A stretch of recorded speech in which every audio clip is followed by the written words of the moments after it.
Hello, YouTube. Now, see, I got a few things to talk about, but on a lighter note, everything has gone so good today. The goats are fed, the fish are fed, the bunnies are fed, the chickens are taken care of, and we got eggs. Now, see, I think that a lot of people don't understand how important it is to have healthy food. Well, healthy animals equal healthy food. So, if we take a step back and we think about commercial foods for humans, high in preservatives, high in sugars, a lot of proven cancer-causing agents, a lot of just all around unnatural things. Why do we eat that? Well, usually because they make it taste better than the food that it's usually derived from. Instead of going and picking a couple strawberries, you have strawberry flavoring in a tube, and it lasts you 10 times longer because those strawberries might go bad. Well, they wouldn't go bad if you stored them properly. A, canning, B, freezing, C, cooking them, eating them. Now, I'm guilty of it too. I am in no way going to give up some of my store-bought goods. But at the same time, I think that we need to take a step back and look at the fact that all of these preservatives and all of these chemicals that we're putting into our body are changing our chemistry. When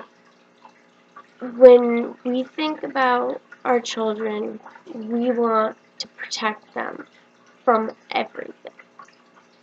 Well, if the cow was pumped full of antibiotics and then put on your table as a steak, you are putting steroids into your child.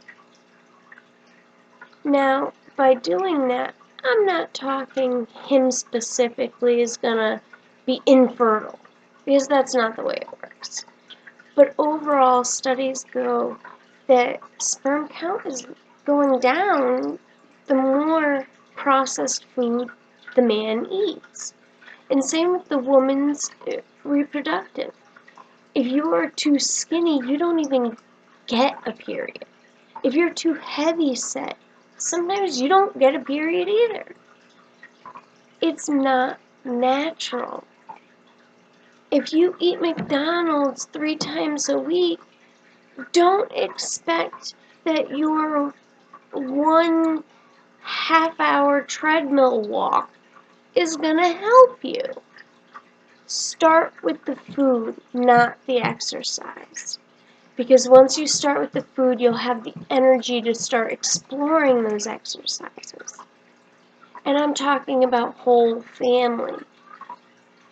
If you buy a pig at the beginning of the year, the exercise you'll get from caring for that pig up until slaughter date, and then the amount of good nutrition you put into that food and that pig, you're yielding back health.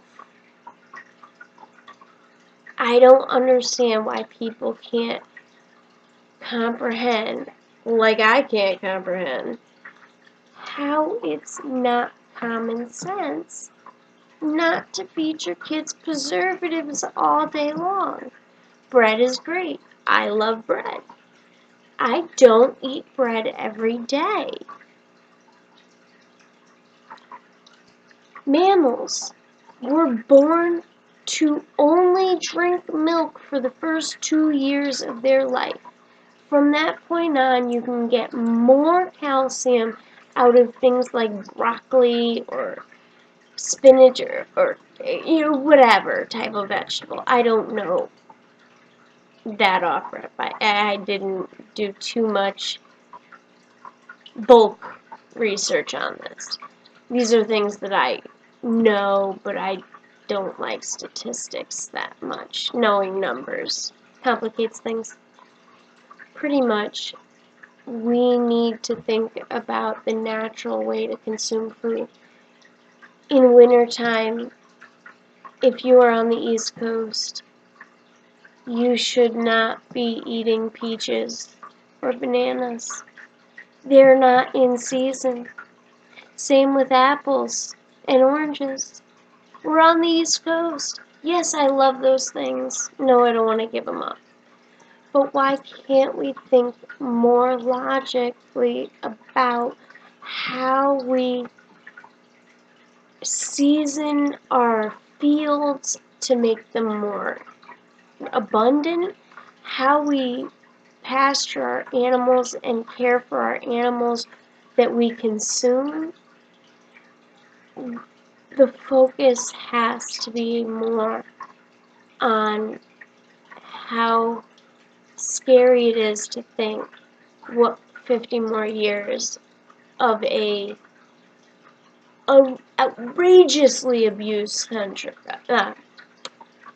country is going to be like.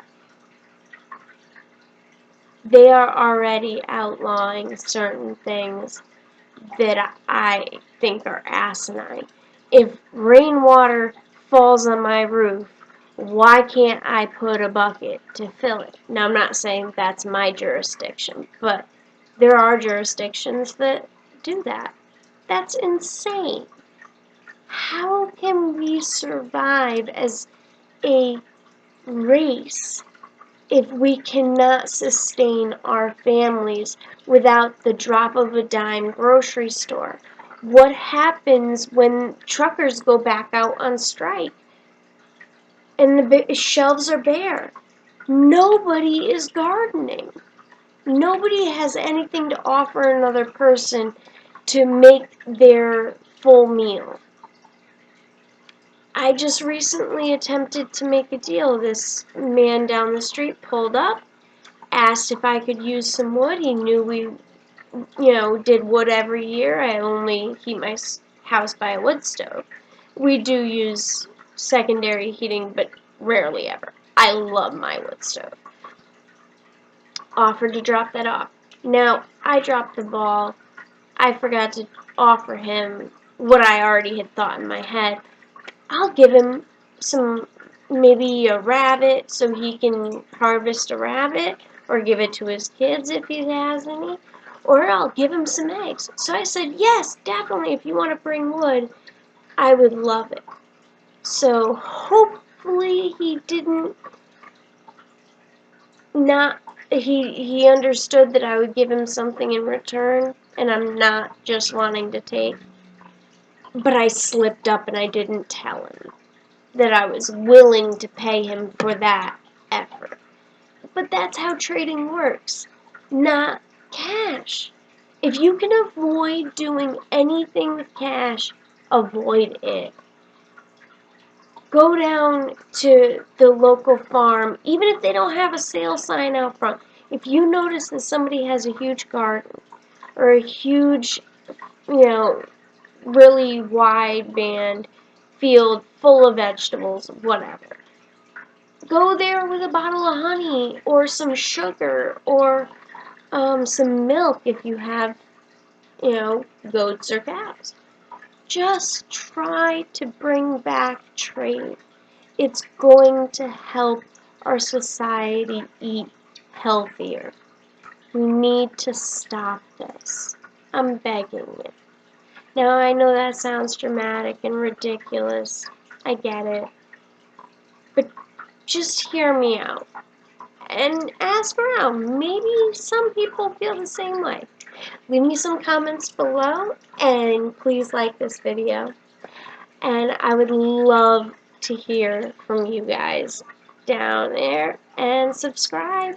I will hopefully be posting another thing relatively shortly. Thank you.